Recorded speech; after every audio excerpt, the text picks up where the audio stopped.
Mọi người thăm cô dì chú bác họ hàng vào ngày tụ họp gia đình. People visit aunt, uncle, brother. Aunt, Aunt. aunt, Aunt. Uncle. Brother. uncles. Uncles, brothers, and sister at a family reunion.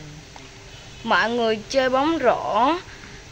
Mọi người chơi trong đội bóng rổ thì gọi là người chơi.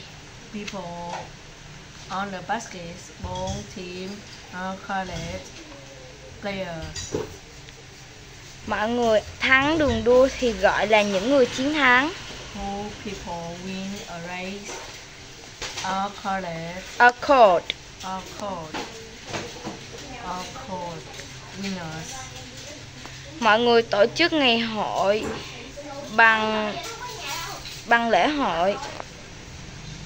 People celebrate Holidays